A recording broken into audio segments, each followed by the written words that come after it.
আসসালামু আলাইকুম। আপনারা শুনছেন অডিও বুক বাই মেহেদি। আজকে আপনাদের পড়ে শোনাব সৈয়দ মুস্তফা সিরাজের লেখা কর্নেল সিরিজের একটি গল্প, জুতো রহস্য। এই গল্পটি আমরা নিয়েছি কিশোর কর্নেল সমগ্র 2 এই বই থেকে। যারা আমাদের চ্যানেলে নতুন তারা অবশ্যই সাবস্ক্রাইব করবেন, এবং যারা অলরেডি সাবস্ক্রাইব করেই ফেলেছেন তাদেরকে ধন্যবাদ। তাহলে শুনতে থাকুন সৈয়দ মুস্তফা সিরাজের লেখা কর্নেল সিরিজের গল্প, জুতো রহস্য। বরাবরের মতোই গল্প পাঠে আমি মোহাম্মদ মেহেদি হাসান।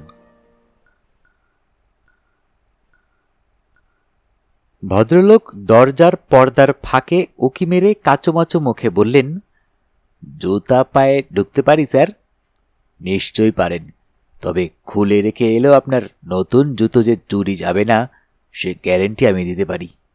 এই তাহলে যথাস্থানে এসেছি, বলে ভদ্রলোক হন্তদন্ত হয়ে ঢুকলেন। তারপর সোফায় বসে পাঞ্জাবির পকেট থেকে রুমাল বের করে মুখ মুছলেন। আমার বাগ্নে গোকুল স্যার, আপনি চেনেন ওকে? বাবুগঞ্জ ডাকবাংলোর কেয়ারটেকার। আপনার ঠিকানা দিয়ে বলল এর কিনারা করতে আপনিই পারবেন। জুতো চুরির? আজ্ঞে। কজোড়া চুরি গেছে এ পর্যন্ত? 3 জোড়া। ভদ্রলোক করুণ মুখে বললেন, এ বাজারে 1 জোড়া চামড়ার জুতোর দাম চিন্তা করুন স্যার। 1 সপ্তাহে 3 জোড়া জুতো লোপাট। গত রোববার থেকে শুরু। রোববার সন্ধেবেলায়, তারপর বুধবার ঠিক সেই সন্ধেবেলায় আবার লোপাট। শুক্রবার ফের কিনলাম, ফের সেদিনই সন্ধেবেলা লোপাট হয়ে গেল। এ কেমন চোর স্যার? সবার জুতো ঠিকঠাক পরে থাকে, আর আমার জুতোই বেটা ছেলে নিয়ে পালায়। নতুন জুতো তো আরো কত লোকে পরে যায়, তাদের জুতো বলেও সই না, খালি আমার জুতো। ঠাকুর বাড়ির দরজা থেকে? ঠিক ধরেছেন স্যার, রাজাদের ঠাকুর বাড়ি। কবে ওরা কলকাতায় চলে এসেছেন? নালানকোটা সবই দোষে পড়েছে, শুধু ঠাকুর বাড়িটাই কোনো রকমে টিকেছিল। পোড়া কাকা অবস্থা। দেবতার নামে জমি আছে, কিন্তু পুজো আচ্ছা বন্ধ ছিল। সেবায় থাকলে কি হবে? পায়ে বাত, চলাফেরা করতে পারে না, নিজের ঘরে শুয়েই নম নম। বুঝলেন তো স্যার? বুঝলাম। তারপর কোনো সাধু সন্ন্যাসীর আবির্ভাব হলো ঠাকুর বাড়িতে? এই ভদ্রলোক নড়ে বসলেন। গোকুল যা বলছিল ঠিকঠাক মিলে যাচ্ছে।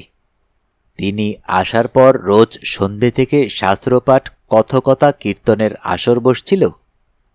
আজ্ঞে। ভদ্রলোক আবার নড়ে বসলেন। গোকুল যা বলছিল। আপনার নাম কি? পাঁচগোপাল সিংহ। আপনার বাবার নাম? আগে চৌদ্দগোপাল সিংহ। তিনি আমার ছোটবেলায়। আপনার ঠাকুরদার নাম? জয়গোপাল সিংহ। তিনি কি করতেন? তিনি রাজবাড়ির খাজাঞ্চি ছিলেন।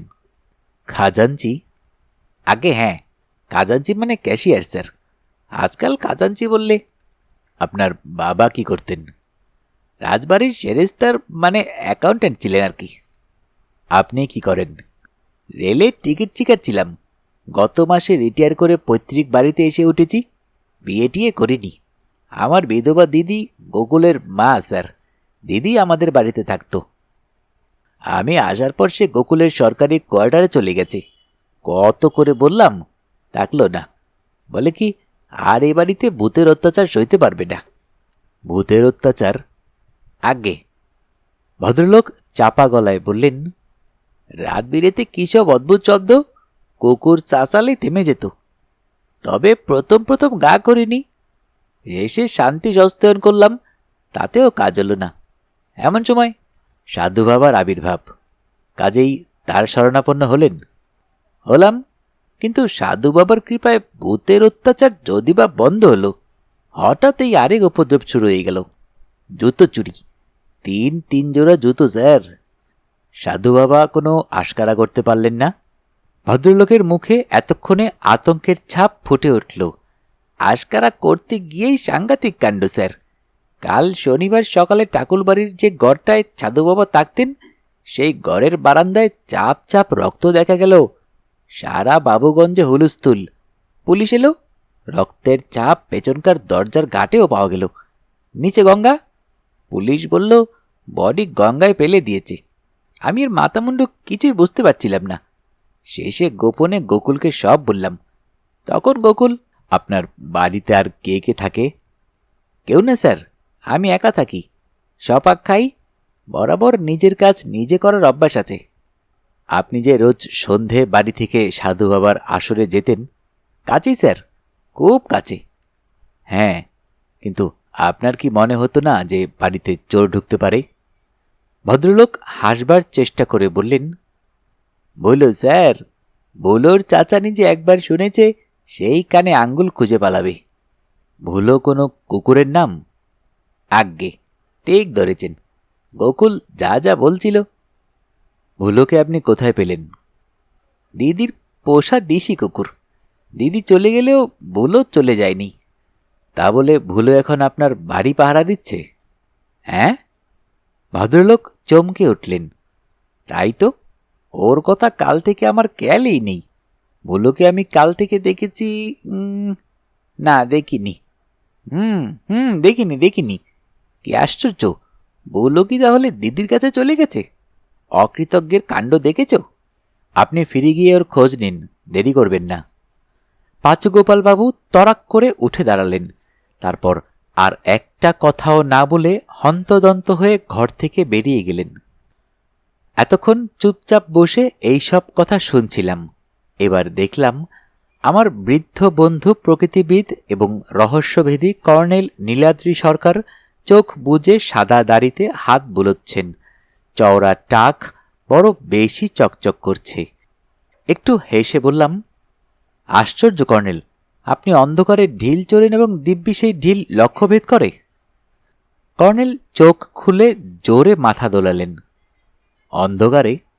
না জয়ন্ত, আমি আলোতেই ঢিল ছুঁড়েছি। জুতো চুরির কথা আপনি জানতেন তাহলে? না, ভদ্রলোককে আমি কোশমিনকালেও চিনি না। তবে গঙ্গার ধারে ডাকবাংলোর কেয়ারটেকার গোকুলবাবুকে চিনি। গত এপ্রিলে বাবুগঞ্জে উনি আমাকে কয়েকটা অর্কিডের খোঁজ দিয়েছিলেন। কর্নেল নিভে যাওয়া চুরুটটি যত্ন করে ধরিয়ে বললেন, জুতোর ব্যাপারটা তুমি আজ করতে পারতে যদি ওর কথাগুলো লক্ষ্য করতে। তাকে বুঝে প্রশ্ন করলে সঠিক উত্তর বেরিয়ে আসে। কিন্তু সাধু বাবার ব্যাপারটা? ডার্লিং, বরাবর দেখে আসছি, কাগজের লোক হয়েও তুমি কাগজ খুঁটিয়ে পড়ো না। তোমাদের দৈনিক সত্যসেবক পত্রিকাতেই বাবুগঞ্জের সাধু বাবা নিখোঁজ এবং রক্তের খবর বেরিয়েছে। বেশ, কিন্তু কুকুরের ব্যাপারটা? পাঁচগোপাল বাবুর মুখেই শুনেছ, কুকুর চেঁচালে ভুতুরে শব্দ থেমে যেত। কাজেই একটা কুকুর থাকার চান্স ছিল। তাহলে ভূত আসলে জুতো চুরি করতে আসতো? বাহ! কর্নেল হাসলেন। ক্রমশ তোমার বুদ্ধি খুলে যাচ্ছে। রীতিমতো রহস্যজনক ঘটনা। কুকুরটা নিপাত্তা হয়ে গেল সাধু বাবার মতো, এবং 3 জোড়া জুতোও নিপাত্তা হয়ে গেছে। কিন্তু কুকুরের জন্য ভদ্রলোক প্রায় গুলতির বেগে বেরিয়ে গেলেন কেন বলুন তো? কর্নেল আমার কথায় কান দিলেন না, আবার চোখ বুজে ইজি চেয়ারে হেলান দিলেন এবং চুরুটের ধোয়ার মধ্যে ওকে আপন মনে বিড়বিড় করতে শুনলাম। খাজাঞ্চি, আগের দিনে রাজা খেতাবধারী বড় জমিদারদের খাজাঞ্চিখানা থাকত, ওই ট্রেজারি আর কি। খাজাঞ্চি ঠিক ক্যাশিয়ার নয়, ট্রেজারার। সে আসলে খুব সম্মানজনক পদ, তবে খুব আস্থাভাজন লোক হওয়া চাই। আস্থা, খুব গুরুত্বপূর্ণ এই শব্দটা, আস্থা। ষষ্ঠীচরণ আর এক প্রস্থ কফি রেখে গেল। বললাম, কর্নেল, কফি? হ্যাঁ, কফি খেয়েই আমরা বেরোব। কর্নেল চোখ খুলে কফির পেয়ালা তুলে নিলেন। তারপর মিটি মিটি হেসে বললেন, আমরাও গুলতির বেগে বেরিয়ে যাব।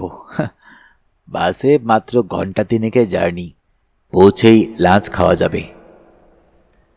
বাবুগঞ্জ গঙ্গার ধারে বেশ জমকালো মফস্বল শহর। টেলিফোন এক্সচেঞ্জও আছে। সরকারি ডাকবাংলো শহরের শেষ প্রান্তে। গাছপালা ঘেরা নিঝুম নিরিবিলি পরিবেশ। কেয়ারটেকার গোকুলবাবু যেন জানতেন কর্নেল তার মামাবাবুর কাছে খবর পেয়েই ছুটে আসবেন, তাই সুস্বাদু ইলিশ সহযোগে চমৎকার একখানা মধ্যাহ্ন ভোজনের ব্যবস্থা করে রেখেছিলেন। খাওয়ার পর উনি ইনিয়ে বিনিয়ে রাজমন্দিরে এক সাধু বাবার আকস্মিক আবির্ভাব এবং রহস্যময় হত্যাকাণ্ডের ঘটনা বর্ণনা করলেন। শেষে বললেন, মামাবাবুর মাথায় ছিট আছে। মা এতকাল দাদামশাইয়ের ভিটে আগলে রেখেছিলেন, এত বলেও আমার কোয়ার্টারে মাকে আনতে পারিনি। তারপর মামাবাবু রিটায়ার করে বাড়ি ফিরলেন, অমনি নাকি ভূতের উপদ্রব শুরু হলো। আসলে ভূত টুত জুতো চুরি বোগাস। মামাবাবুর পাগলামিতে অতিষ্ঠ হয়ে মা অগত্যা আমার কাছে চলে এসেছিলেন। কিছুক্ষণ আগে মামাবাবু আপনার কাছ থেকে ফিরে আবার এক পাগলামি করতে এসেছিলেন। খামোখা ঝগড়াঝাটি। কর্নেল বললেন, ভুলোর জন্য? আপনি শুনেছেন? বকুলবাবু হাসলেন। বলো মায়ের পোষা দিশি কুকুর, কিন্তু আমি থাকি সরকারি কোয়ার্টারে দোতলায়। বলো বিলিতি হলে কথা ছিল। তাছাড়া যা বিচ্ছিরি চেঁচায়। মামাবাবুর ধারণা ভুলো মায়ের কাছে পালিয়ে এসেছে। এলে ওই এরিয়ায় ঢুকবে কেমন করে? এক এরিয়ায় কুকুর অন্য এরিয়ায় গেলে কুকুরগুলো তাকে ঢুকতে দেবে?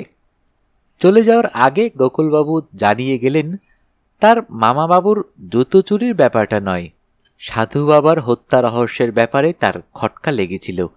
সেই জন্যেই ওকে কর্নেলের কাছে পাঠিয়েছিল। বাস জার্নির ধকল এবং লাঞ্চের পর ভাত ঘুমের অভ্যাস আমাকে বিছানায় শুইয়ে দিয়েছিল। কর্নেলের ডাকে উঠে বসলাম। গঙ্গার ওপারে সূর্য সবে অদৃশ্য হয়েছে। দিনের আলো কমে গেছে। চারদিকে পাখিরা তুমুল চেঁচামেচি করছে। কর্নেল পেট থেকে কিটব্যাগ খুলে টেবিলে রেখেছিলেন। জিজ্ঞেস করলাম, প্রজাপতি ধরতে বেরিয়েছিলেন নাকি অর্কিডের খোঁজে? না, জুতোর খোঁজে। হেসে ফেললাম। আপনি কি ভেবেছিলেন চোর আপনাকে পাচুগোপালবাবুর জুতো ফেরত দেওয়ার জন্য তৈরি হয়ে বসে আছে? কতকটা তাই। কর্নেল চোরট ধরিয়ে বিষণ্ণভাবে বললেন, হ্যাঁ, জুতো মারা আর কাকে বলে? 6 পাটি ছেঁড়া পাম্পশু আমাকে লক্ষ্য করে ছুঁড়ে মারা। এক পাটি আমার টাকে পড়তে যাচ্ছিল। মাথা না সরালে পেরেকে রক্তারক্তি হয়ে যেত। সোল ওপরালে সব জুতোরই পেরেক বেরিয়ে থাকে। সবে একটা নীলকণ্ঠ পাখি দেখতে মুখ তুলেছি, অমনি টুপিটা পড়ে গেছে। সঙ্গে সঙ্গে জুতো ছুঁড়েছে। বলেন কি? কোথায়? রাজবাড়ির ধ্বংসস্তূপের ভেতর। চিন্তা করো জয়ন্ত, সোল ওপরানো পেরেক বেরোনো জুতো। সোল ওপরানো জুতো?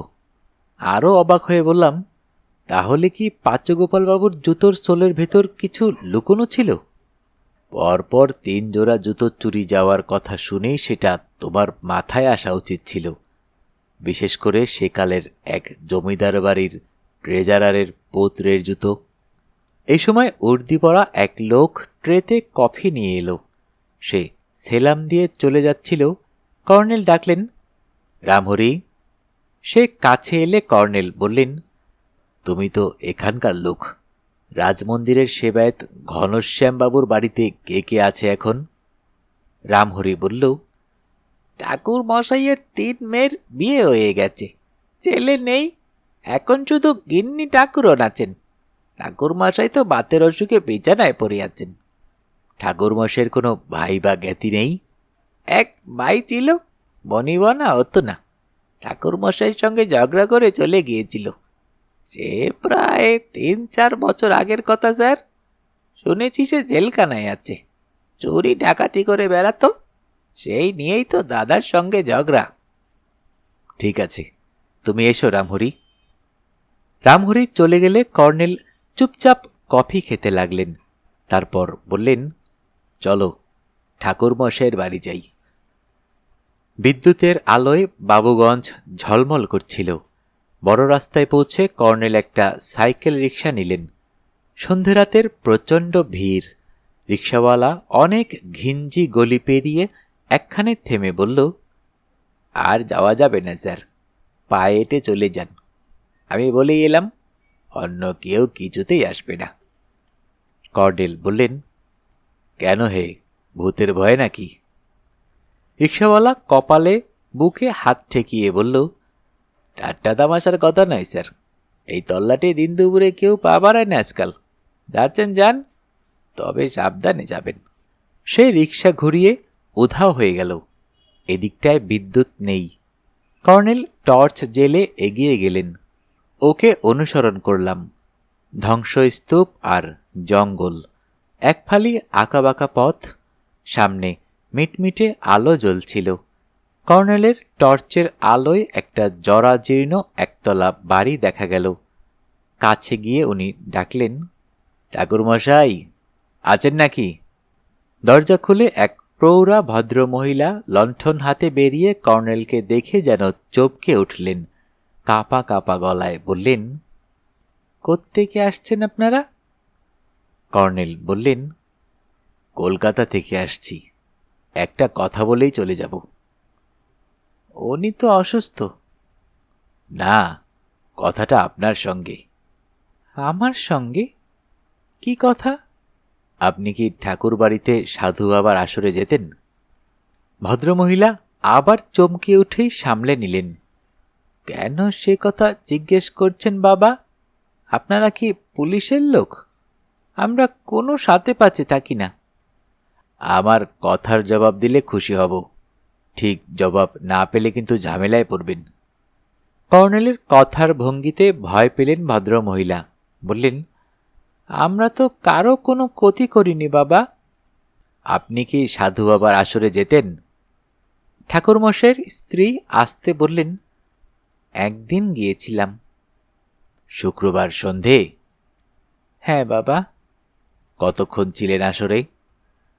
যতক্ষণ ভাগবত পাঠ হলো ততক্ষণ ছিলাম। সবাই চলে গেলে আপনি কি সাধু বাবার সঙ্গে চুপি চুপি দেখা করেছিলেন?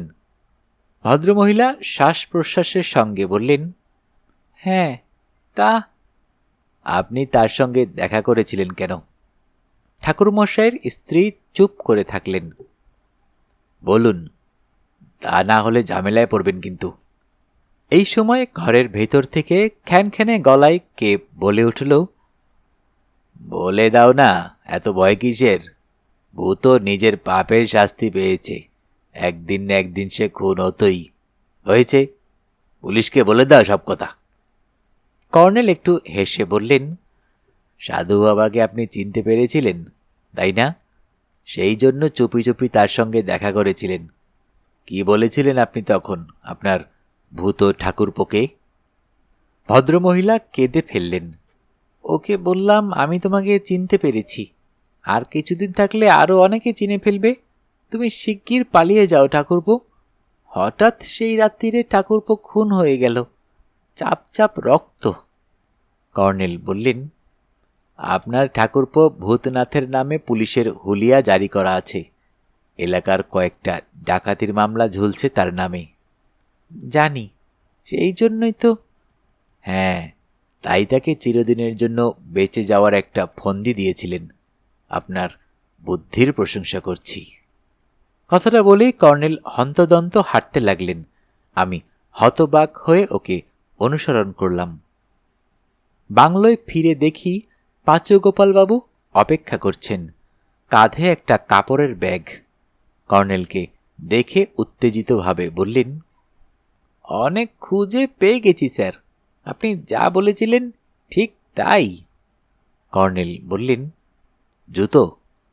আজ্ঞে, বলে পাঁচুগোপালবাবু ব্যাগে হাত ঢোকালেন। এখানে নয়, আমার ঘরে চলুন। ঘরে ঢুকে পাঁচুগোপালবাবু ব্যাগ থেকে দুপাটি পামশু বের করলেন, জীর্ণ বেরঙা ঘেরা বেটপ জুতো। বললেন, ঠাকুরদার সিন্দুকের তলায় লুকানো ছিল স্যার, ঠাকুরদার জুতোই মনে হচ্ছে। ইস, কি বিচ্ছিরি গন্ধ। কর্নেল জুতো জোড়া নিয়ে খুঁটিয়ে দেখে টেবিলে রাখলেন। বললেন, এবার আপনাকে একটা কাজ করতে হবে। রাজবাড়ির ওদিকটা এতক্ষণে ঘন অন্ধকার, আপনি সেখানে গিয়ে এই গানটা গাইবেন। গান? আমি স্যার গান গাইতে পারি না যে। চেষ্টা করবেন, নিন মুখস্থ করুন। চলে আয় ওরে ভূত, পায়ে দিবি রাঙা জুতো। পাঁচুগোপালবাবু অনিচ্ছা অনিচ্ছা করে আওড়ালেন, তারপর করুণ মুখে বললেন, কেন গান গাইতে হবে স্যার? আমার তো মাথায় কিছু ঢুকছে না। আপনার জুতো চোর ভূতটাকে ধরতে হবে না? তিন জোড়া জুতো চুরি করেছে সে, তাকে ধরা উচিত নয় কি? এই সময় একজন পুলিশ অফিসার ঘরে ঢুকে হাসি মুখে বললেন, বডি পাওয়া গেছে কর্নেল সাহেব, শকুনে প্রায় সাবার করেছে, তবে স্কেলিটনটা আছে, বেশি দূরে ভেসে যায়নি, মাত্র 2 কিলোমিটার দূরে একটা খাড়িতে ভাসছিল, মুন্ডু কাটা বডি। পাঁচুগোপালবাবু লাফিয়ে উঠলেন। সাধু বাবার বডি? কর্নেল বললেন, না, আপনার ভুলোর। পাঁচুগোপালবাবু আর্তনাদ করলেন, হায় হায়, বুলুকে কে মারল? ভূত, বলে কর্নেল উঠলেন। আপনার ঠাকুরদার জুতো জোড়া নিন, চলুন ভূতকে ফাঁদে ফেলা যাক। পুলিশ জিপ বাইরে দাঁড়িয়েছিল। অফিসার কর্নেলের সঙ্গে চুপি চুপি পরামর্শ করে চলে গেলেন। কর্নেল পাঁচুগোপালবাবুকে প্রায় টানতে টানতে নিয়ে চললেন। ঘুটঘুটে অন্ধকার এলাকা। এবার কর্নেল টর্চ জ্বালছিলেন না। কিছুক্ষণ পরে একটা কালো ঢিবির পাশে গুড়ি মেরে বসলেন। তারপর পাঁচুগোপালবাবুকে চাপা স্বরে বললেন, সামনে দাঁড়িয়ে জোরে গানটা শুরু করুন। ভদ্রলোক কেশে গলা সাফ করে হেরে গলায় সুর ধরে আওড়ালেন, চলে আয় ওরে ভূত, পায়ে দিবি রাঙা জুতো। বারকতক গাওয়ার পর কালো ছায়ামূর্তি ভেসে উঠল তার সামনে। খোনা গলায় বলে উঠল, এনেছিস? দে দে। পাঁচুগোপাল চেঁচিয়ে উঠেছিলেন আতঙ্কে, ওরে বাবা, এই যে দেখছি সত্যি ভূত। অমনি এদিক ওদিক থেকে টর্চের আলো জ্বলে উঠল। একটা সাধু বাবার চেহারার লোক পালানোর জন্য লাফ দিতেই কর্নেল গিয়ে তাকে ধরে ফেললেন। দুজন কনস্টেবলকে দেখলাম লোকটার হাতে হাতকড়া পরিয়ে দিল। কর্নেল তার দাড়ি জটা উপরে নিয়ে বললেন, ছদ্মবেশী সাধু বাবাকে চিনতে পারছেন না পাঁচুগোপালবাবু? রাজমন্দিরের সেবায়েত ঘনশ্যামবাবুর ভাই ভূতনাথ আপনার ভুলোর মুন্ডু কেটে রক্ত ছড়িয়ে আত্মগোপন করেছিল। আপনার ঠাকুরদার দুপাটি জুতোর সোলের ভেতর লুকিয়ে রাখা 10টা সোনার মোহরের খবর বহুদিন আগে ভূতনাথ পেয়েছিল আপনার দিদির কাছে। আপনার দিদি কথায় কথায় মুখ ফসকে বলে ফেলেছিলেন ওকে। পরে বুদ্ধি করে বলেছিলেন সেই মোহর আপনার জুতোর সোলে লুকানো আছে। তখন আপনি রেলের চাকরি করেন, ট্রেনে ট্রেনে ঘোরেন। ভূতনাথ তাই সুযোগ পায়নি। আপনি রিটায়ার করে বাড়ি ফেরার পর তাই সে আপনার জুতো চুরির ধান্দা করেছিল। যাই হোক, চলুন বাংলোয় ফেরা যাক।